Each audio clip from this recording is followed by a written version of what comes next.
Welcome to the Nourish You Podcast, where we question the traditional model of dieting and nutrition and focus on choice, fun, and health for the whole mind, body, and spirit. I'm Jana Maurer, a non-traditional registered dietitian and well-being expert, and I want to challenge you to take 2% of your day today, listen to this episode, and make this your health win for the day. Pop in your earbuds, strap on your walking shoes, or pour a big glass of wine, whatever you need for today, and tune out the world as much as you can for the next 30 minutes, and let's fill up your cup. All right, everyone, welcome to the Nourish You Podcast. I am so excited. I have Amanda back for round two. Amanda was originally with us and shared the concept of how sometimes moderation isn't the best philosophy when it comes to your health, wellness, and eating foods in general. And a lot of you provided some really, really amazing feedback that really shifted your perspective. And so that's what we want to continue to do. So Amanda is back with us. Amanda, thank you so much for being here again. Absolutely. Thanks for having me. So one more time, can you share a little bit more about what you do and how you support individuals on their health journey? Sure. I'm a registered dietitian, nutritionist, and business coach. And I absolutely love what I do because I help people let go of restrictive eating habits and really fine-tune their bodies so that they can adopt an all foods fits approach for them, really that are safe, right? All foods that are safe for them are key. And that's what I help people do. I help people ditch diets from a nutritional aspect. And I love working with people one-on-one and also in group. And just, love shedding some light into achieving optimal nutrition and mind, body, and spirit, right? Because we just can't silo it and just say like nutrition is an eat this, don't eat that approach. It has to be a true full circle approach to what we do. And that's looking at the whole body, not just the nutrition aspect. So yeah, that's a little bit about me. Yeah. Well, I love that you share that. It's certainly something that I hold true in my coaching philosophy and also in my personal life is that it is much, food is part of the equation. It's not the entirety of the equation. So why are you and I as dietitians talking about other things outside of food when it comes to people's health? Like, why do you feel like that's important? Well, I think that it all goes hand in hand, right? I mean, our mood is influenced by the foods that we eat, and the foods that we eat influence our mood. And the things that we do in life help us make informed nutrition choices, or they stand in our way from helping us to make those nutrition choices. And one of the biggest things that I see in clients is that there's just so much decision fatigue. And that's one of the things that we can say, that it's not just about the food, right? I mean, you could be choosing all the right foods, but if you're like not thinking all the right things and bringing it full circle, then are you really living a healthy lifestyle? But the decision fatigue is, at the end of the day, what I find is that people are just really wanting to go to what I call the go-tos. The same foods over and over every day in and day out, week after week, because they feel like those foods work for them. Those foods are safe for them. Those foods are easy to prepare. But ultimately, what they're actually saying is, I don't have the ability to make one more decision today, at least of all with my food choices. Mm-hmm. And so let me just go back to what's comfortable. Let me go back to what I know. Let me go back to what I feel is safe, and I'll stay there in that zone. But growth never happens in that zone. Mm-hmm. You know what I mean? Growth happens when we start to get uncomfortable. And one of the things that the body loves is variety. The gut loves variety. Mm-hmm. The mind loves variety, because the flavors, the nutrients, the pre and probiotics. I mean, from every angle that you look at it. But sometimes mentally and emotionally, we just can't make those decisions to feed the body into what it needs. Yeah, which brings us into the topic so I will say, for everyone listening, Amanda and I connected and we really went through what would be most helpful for listeners to really understand about the wellness journey as a whole. And one of the things that we kept coming back to was some things that not only we've experienced in our own journey, but also what we continually hear from the women and men that we support in their journey. And it really came back to that one thing that is pivotal to be able to elicit weight loss, but also more importantly, to keep it off. And it came back to that emotional component. It didn't come back to food, right? Like it wasn't like, oh, they just need to know that, this food is healthy or this food is bad, right? Like most people, again, I'm generalizing here, but most people know like what is considered healthy or not healthy. But it really came back to that emotional component that really was the foundation for having and finding success in health, whether that be, and we define health in many different ways.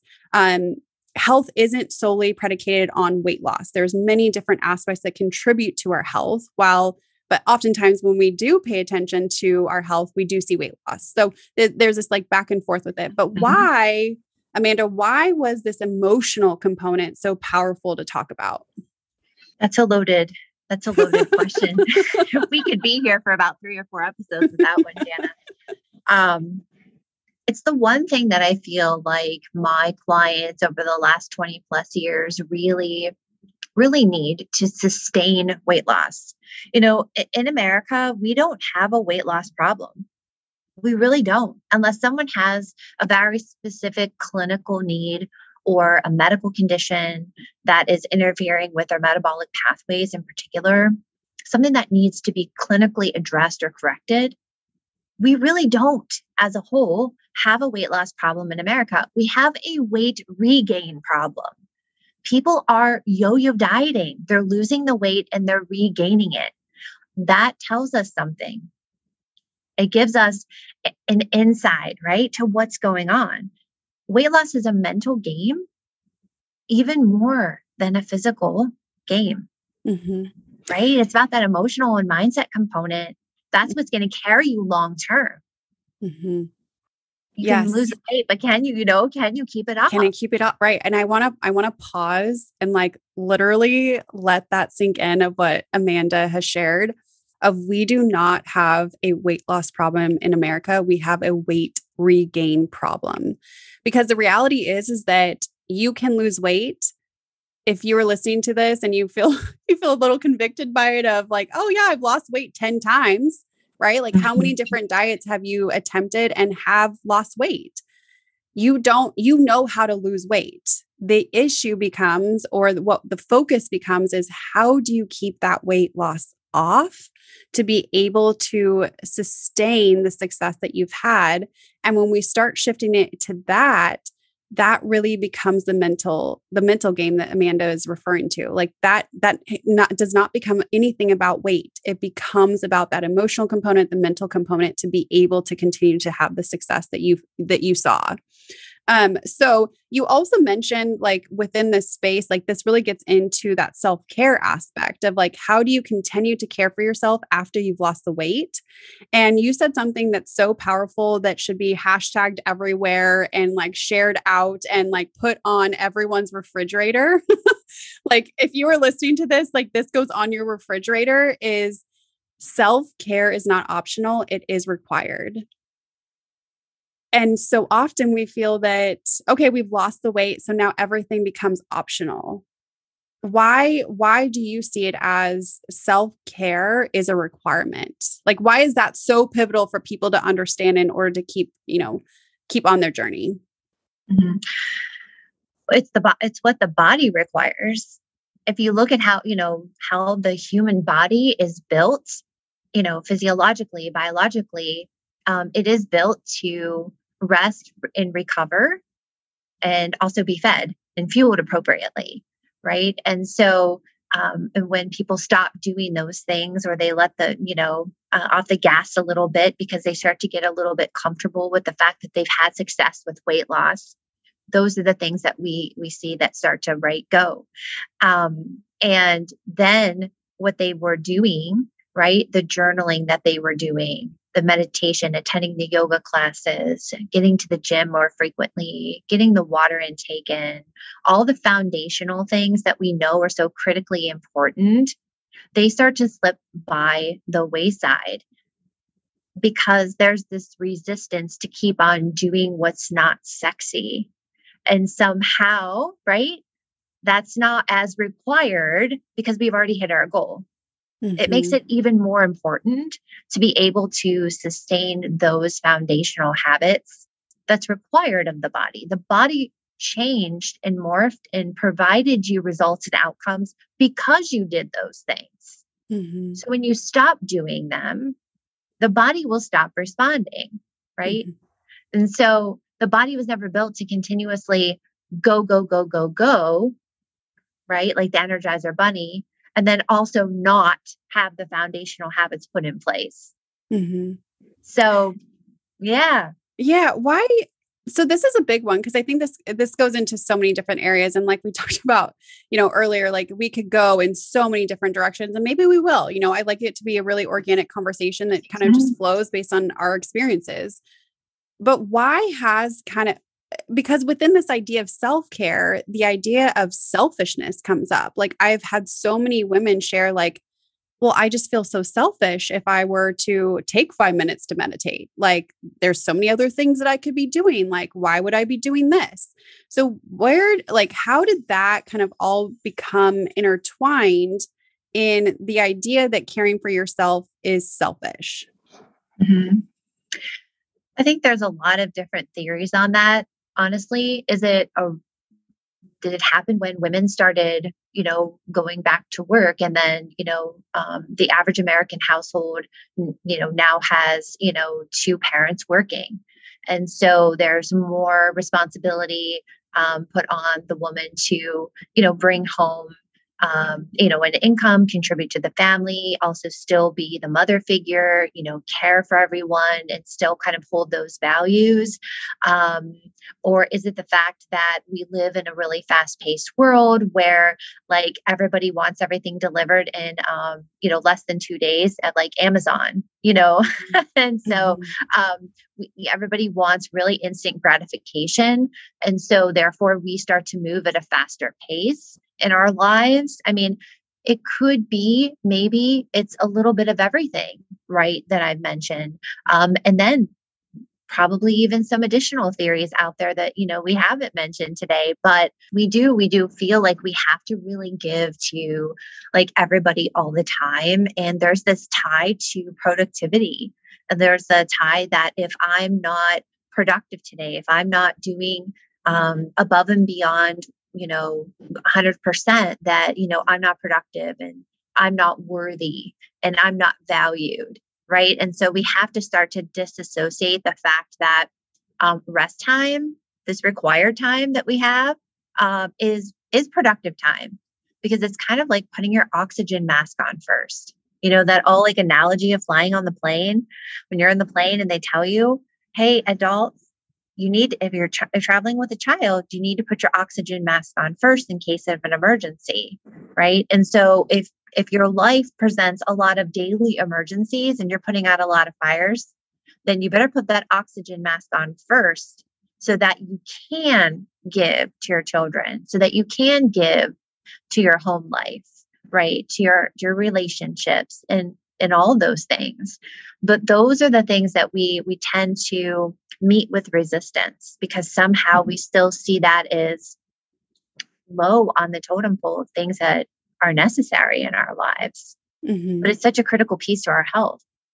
Yeah. And it also taps into like where those like getting back into the emotional aspect of like guilt and shame can really take their hold of like, I've heard so many moms in particular. Well, you don't have to be a mom to feel this way of taking care of yourself. But when you do start to, you can feel guilt that really comes in of essentially, basically like the should game, right? Like I should be doing this, or I have to do this or whatnot, really starts to flood the body with different thoughts. And then it really prevents us from taking those routine actions to be able to care for the body. Certainly that is part of it. So what are some of those things, like when we think about an active practice, right? Like, so anytime that we want to get better with something, we have to actively practice it. It's not inherent. Like, this is something that I share with my coaching clients of, like, the happiest people or the most joy-filled people. It's not like their default, like they are actively practicing things in order to feel that way.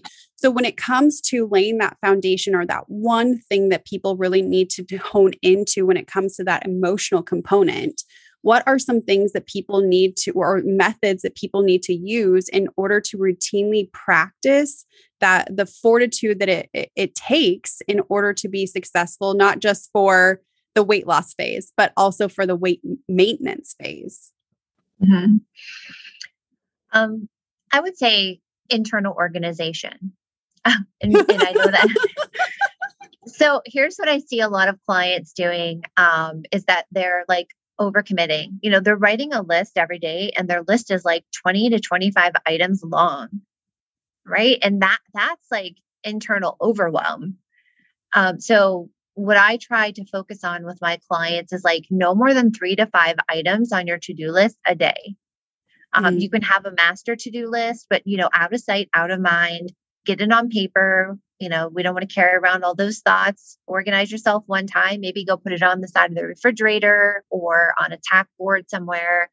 But on the daily, it is reasonable to accomplish 3 to 5 very important tasks, not 20 or 25, right? So can we start to disassociate ourselves with the number of things that we do in a day and how valued we are?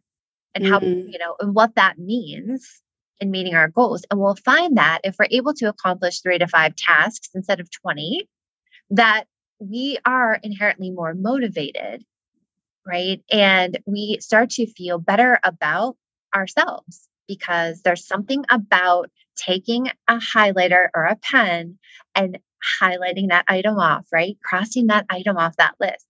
That feels good.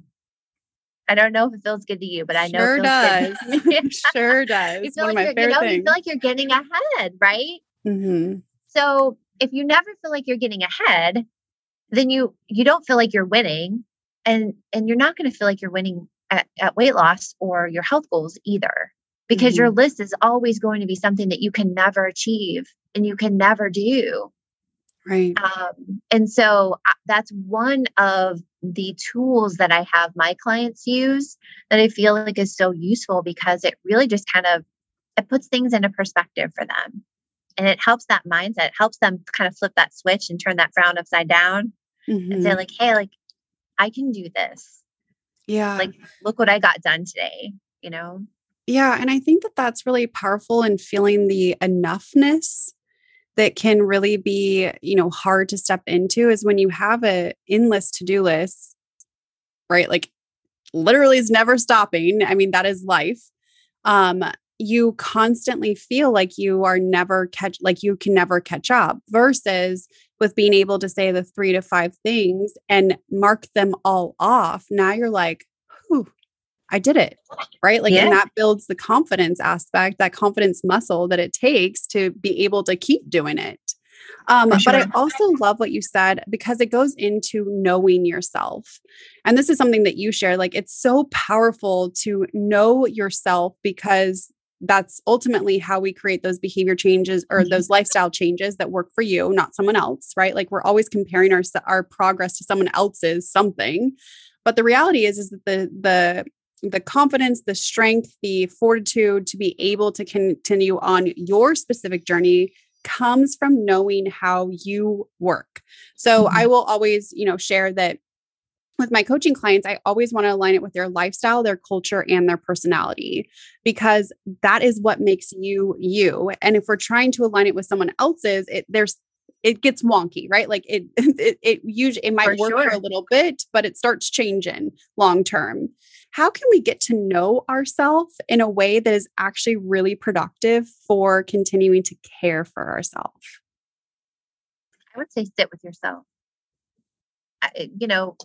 Really sit with who you are, and reflect on who you are, and start to like accept that and see that there are so many things that you have to bring to the world that are unique and that you can capitalize on to get ahead and win at your journey, your health journey, your nutrition journey. But very, very often I see people just not wanting to sit with themselves and learn about themselves. One of the biggest things that I like to capitalize on when working with a new nutrition client is that tapping into how they eat intuitively, but also like what drives them to make choices. So not just like around food, but like their choices for the day, because ultimately that's going to impact our food either in that hour or the hours to come. Right. Mm-hmm. And so if they are prioritizing sending out another email, right? If I just get this one more email out, if I just get this one more phone call done, then I'll go eat, then I'll eat lunch, then I'll break, then I'll do this, right? Well, then isn't going to produce results. Taking action at that time will, right? Mm-hmm. And so, but rarely are we taking time to sit and discover that about ourselves. So one of the biggest things is really a reflective tool that we use in our journaling practice for not just our food journal, but also like our feelings journal around that. Like, what are we doing at that time? You know what I mean? What kind of thought process is going through our mind to make those decisions? That tells us a lot about who we are, how we make decisions, right? Who we're making them for, when we're making them, right? And so sitting with yourself, there's a lot that you can learn. And that's part of that, just taking that internal organization, getting your thoughts in order, so on and so forth. Yeah. And what a powerful stance. Like that truly is where feeling confident and empowered with your health comes from, is actually you knowing you. Because in no way, like I share this of, I don't know what you do 24/7, right? Like I'm shooting, Yeah. I am shooting from the hip when we are talking, in the sense of I can only help you with the information that you provide me. And yes, Sure. I'm an expert in my field, but you are an expert in you because you are the only person with you 24/7. And it's okay. Like this is really, I think, where actually coaching can be so powerful, is that we are taking, it's not that top-down approach anymore. It's not, I'm telling you what to do. It's I'm partnering with you to elicit your own internal wisdom, so that we now know how to navigate that, which when you know you're unstoppable. Like Right. there's really nothing that can be stopped. And so that really helps us continue to have that understanding of why it's so important to have you on your own calendar. And that gets back into self-care. Like you can't care for yourself if you're not on your own calendar. If those things aren't written down, if they're not like organized as part of your weekly plans, they're not going to happen. And that's also where shifts start accumulating and changing the body. Hey everyone, it's Jana, and I wanted to interrupt your content real quick to tell you about something that I've been using every single day, OWYN protein drink. I've been using it for the last year now and absolutely love this product. It's been something that's been so helpful to meet my protein needs, to meet my calorie needs, and to meet my overall nutrition and performance goals. I am super picky when it comes to recommending different products or supplements because I take a whole foods-based approach. So I highly encourage you to check this out for yourself, see if you like it. I do have a discount code for you. You can click the link in the show notes below. At checkout, you can put JanaM20 to get 20% off and check it out for yourself. Now back to the episode. I love that. I love like putting yourself on the calendar. That's golden. That's a great way to look at it.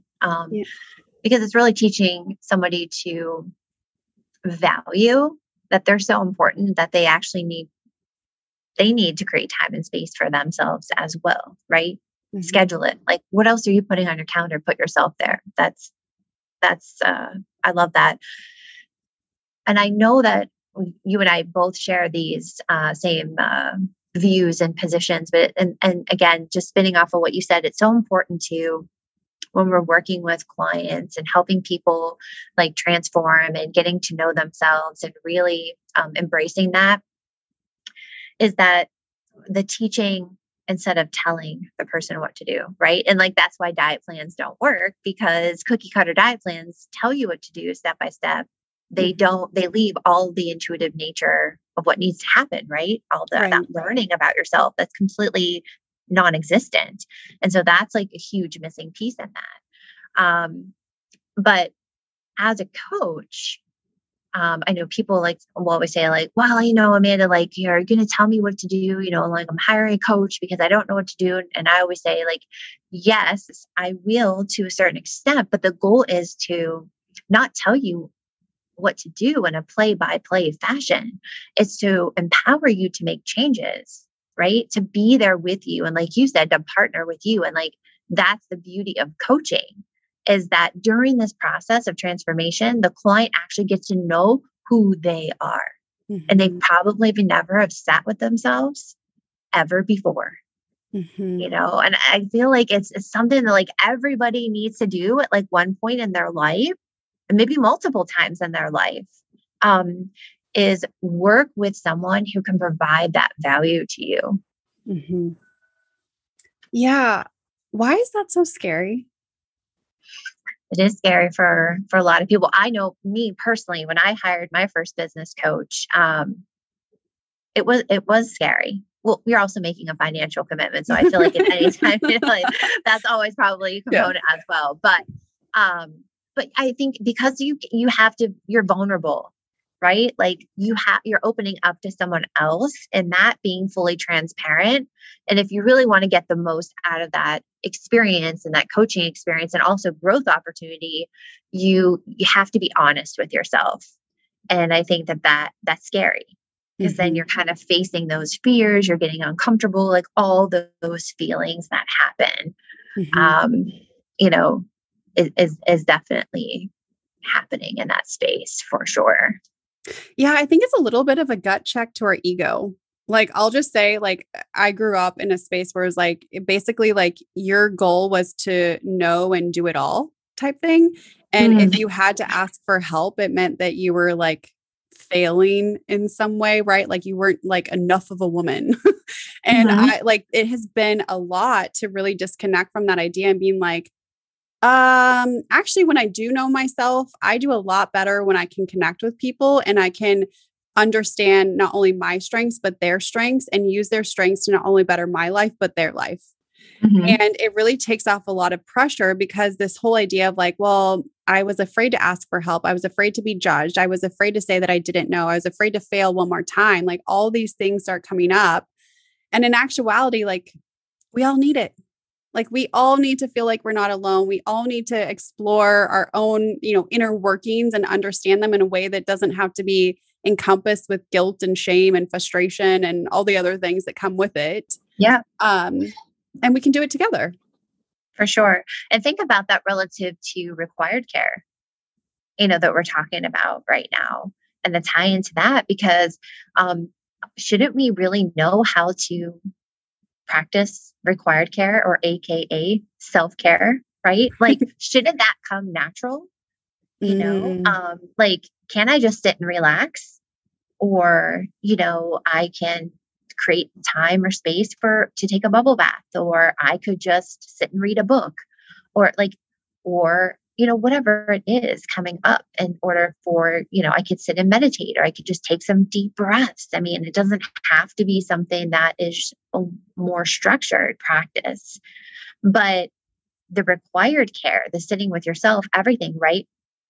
I think sometimes people don't want to reach out because, again, it's that, well, I should know how to do that, right? And so admitting that we need help with those things, it doesn't matter. Like I tell people, like, all bets are off. And we find this with food too, because a lot of people won't reach out with help with their nutrition because they feel like food is super simple. Like it's just eating. And gosh, I've been doing that every day of my life, multiple times a day. And so how can I not figure this out on my own? Right. Yeah. And so that's the resistance to ask for help around diet, nutrition, weight loss, just maybe problem solving, a clinical need, whatever it is. Like, I can do this on my own. Yeah. I should know how to do this. Right. Mm-hmm. Right. Yeah. Oh gosh.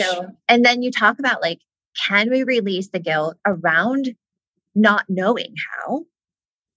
And when you do release that, that's when you can move forward Mm-hmm.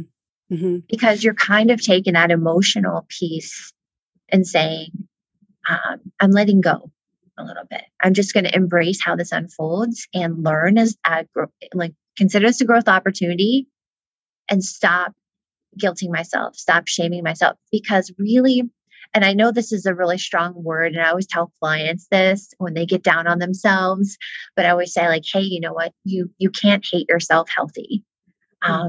And so, but hate is a strong word. And so, we might not relate to that as much, but you can't dislike yourself healthy. You can't talk yourself down healthy. You can't. So insert whatever it is coming up for you, right? Mm-hmm. Whatever the negative response or feeling is for you. But you won't find health simultaneously living in a space that's negative. You just won't. Right. Well, and you don't get bonus points for struggling. Right. Like you just don't. Like it doesn't, like at some time, like you have to say it doesn't have to be this hard. And that it's okay to release some of that pressure. I mean, one of the number one things, like again, continuing on the journey of self-care or, weight loss, maintaining weight, whatever it is removing that pressure from having to be perfect, removing the pressure from having to have it like all together all the time, every single day, and really stepping into asking the question of what do I need in this moment? Because it can really be as simple as that. And that by answering that one question, you can go into the next moment that can really keep you on your journey. For sure. For sure. And I think one of the biggest things that it comes up for people too is, and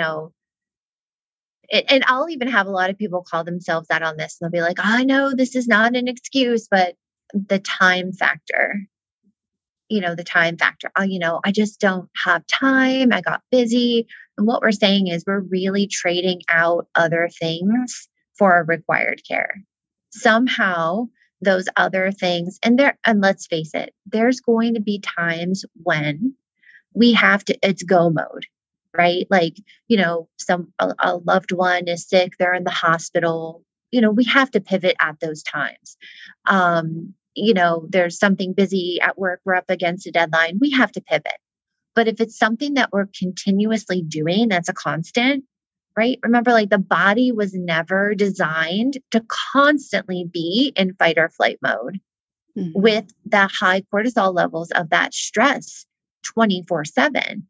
It was designed for those little instances. And then again, to reform, refocus, refeed, and come back to an equilibrium. But when we constantly force ourselves to be the Energizer bunnies, right? We start to then tell the story, right? We're telling us our story. I'm going to call it Brene Brown here. The story that we're telling ourselves is that we don't have time. But what we need to really do is call ourselves out on that. Because we do have time. It's just that we're choosing. And what we're not choosing, we're choosing. Because you're not choosing yourself. You're choosing something else. You're making a choice. Yeah. Well, and like also to put it into perspective, like if we really look at the things that we're choosing, like we ultimately are saying that it is more important in our life to scroll Facebook than it is to take care of ourselves. Like one of the number one distractions or one of the number one things that is really consuming our time at this point in our lives is our connection to social media or media as a whole. And I have so many individuals that not only does that impact their mental and emotional space and capacity, but it also literally robs them of time that they could have used to care for themselves. And so when we really put it into that perspective, it's like the excuse that you're giving yourself is I don't have time. But when we really put the choices that you've made side by side, this is what you're saying. And I have a coaching client that I've been with for like 3 years now, I think. And she shared one of the best one-liners that I share like almost all the time now. She said, Jana, I just realized that I need to stop rationalizing my own bullshit. And we had a good laugh because it's so true, right? Like it doesn't have to be a bad thing. Like so often we get down on ourselves for like saying, oh, I scrolled Facebook for 2 hours. And it's like, you scrolled Facebook for 2 hours. That is the fact. There doesn't have to be emotionality to that. But now what do you want to do with that? Like how would you like to change that? That's obviously not, that's something that's coming up for you that you're not proud of. And so in what way can we shift that so that it's more in alignment with what you say you want to do? Sure. And those can be really powerful moments. And also our job as a coach to bring those out of saying, I'm hearing this, but you're acknowledging this. Which one would you like to choose? Because now that we know, we have the opportunity to step in a different direction. And the beauty of that is that, we can pivot at any time. Yes. We don't have to wait for Mondays. No, you don't have to wait for Mondays. You don't have to wait till after a holiday.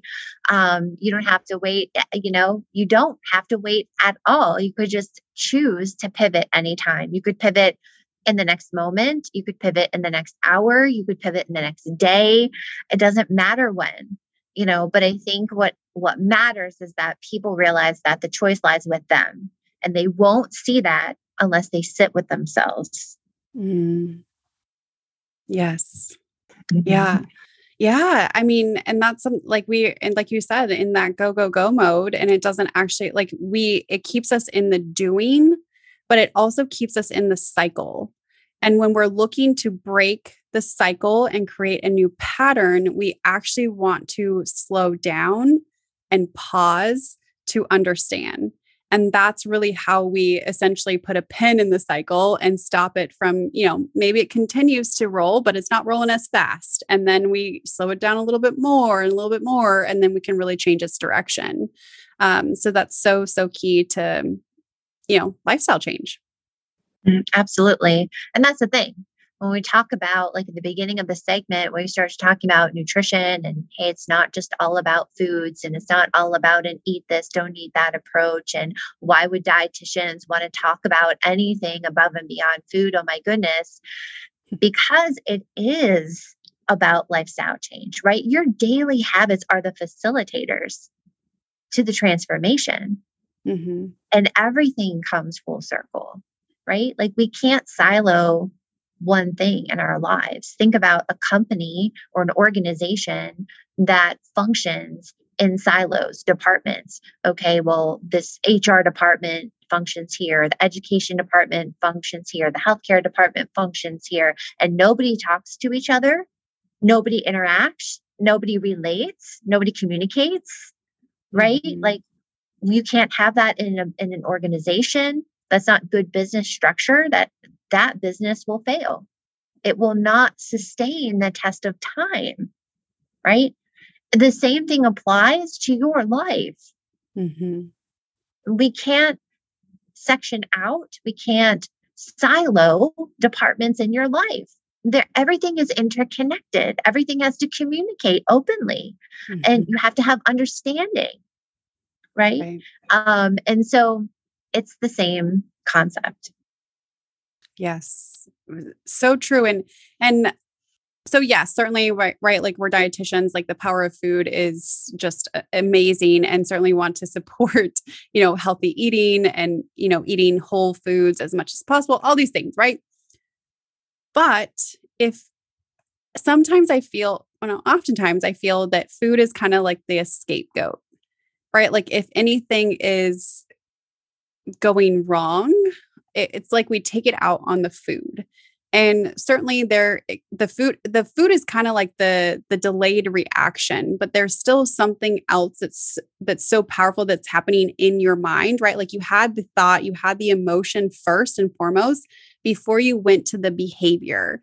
And when we're looking at food is part of the behavior part. It's like you did not we have to disconnect those things, and we have to see, okay, like, well, in what way is your emotional state, your mental state contributing to going to the food in order to cope, soothe, enjoy, whatever else you do with food. And so that's why when we really start root causing a lot of the things that we might feel that we are struggling with food or our weight, is we have to step back from food being the only solution. And we have to say, in what other ways are we not supporting the whole health of your body? Because like you said, everything impacts everything. You are not in like one area of your life is not in a silo. You need a care team, right? Like you need all these different experts to be putting in so that you have the highest level of care. And that doesn't solely come from food. Absolutely.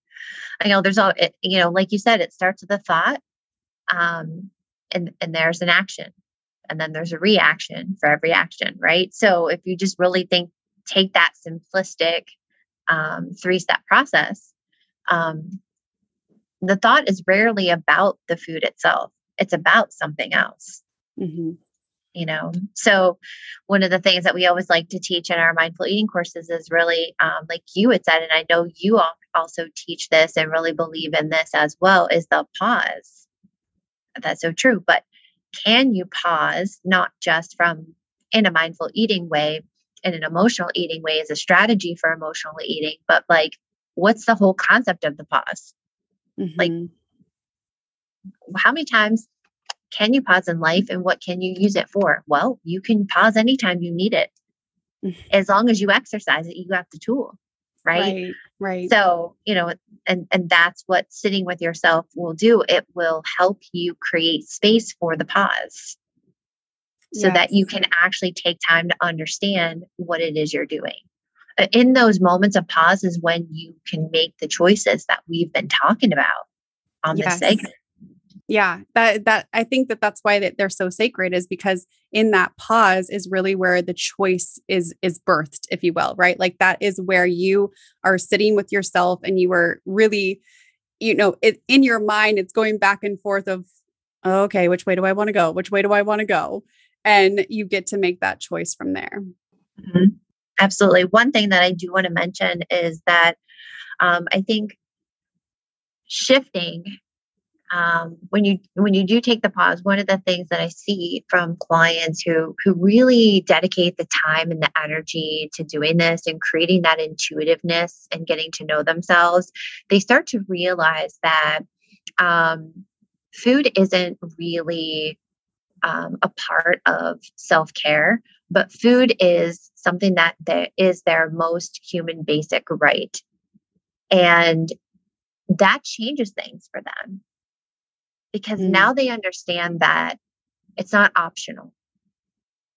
Now that they understand that in order to do the things they want to do in life, to make their life easier, to have less brain fog and more clarity and focus and concentration, to avoid the afternoon slump and have more energy throughout the afternoon and just be more perky and alert and aware, things of that nature, they have to feed their body on a regular basis. And that has to be priority. And that's their human right.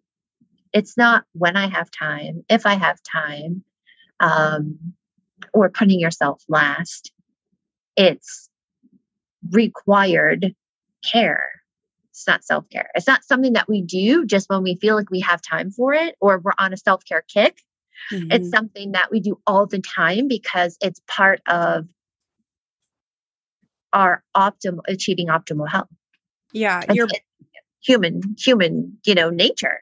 Yeah, your body is not something that you get to come back to. Like so often we are like, oh, I'll get to that later. I'll get to that later. I'll get to that later. And it's like, when's later gonna be? Because we've been putting this off for a while. So it's, again, your body is not optional and it's not something that you get to come back to. Like it is here in this moment right now, and it deserves and requires and needs the attention in this moment. That's all. That's all we have to figure out for right now. And then we get to the next moment. Because otherwise, in that, a lot of people said it becomes overwhelming. I don't know what to do with it. Just focus on, sure. I just need you in this moment. This one right here. Yeah, I like that. Take it moment by moment. And that will decrease the overwhelm. Yes. you know? Yeah. So I feel like, but this is what I love about my podcast, right? Like I am very much so like, I just love to talk with people, and whatever comes about, like comes about. And there was so much that we shared. And I think there's going to be a lot of pivotal moments and a lot of paper that's put on refrigerators for reminders. Yes. We Which, have to make magnets. yes, exactly. And if you are listening and you create a little magnet that goes on your fridge, take a photo of it and tag us in it so that we can see that and, enjoy the moment with you as a reminder that your body is not optional and that self-care is required. So as we kind of close everything out, what's maybe one last thing that you want to, share with individuals as they are thinking about how to not only think about weight loss, but how to continue to be successful on their health journey? What's one thing? We covered so many things today in the segment. I would say just continue to see the value in yourself. And that will make it easier for you to see required care at a deeper level. And if you can do that on a continuous basis, that means you're in it for the long term. You're in it for the long haul. That's how you keep the weight off for good. You sustain the habits that you work so hard to build, right, over time. Because what you're doing is you're looking to build lifelong habits. In order to do that, you have to continuously do them each and every day, week after week, month after month, year after year. And so the tendency is to say, okay, I'm doing really well now. I can let, my foot off the gas, but remember, the journey requires your interaction and your execution.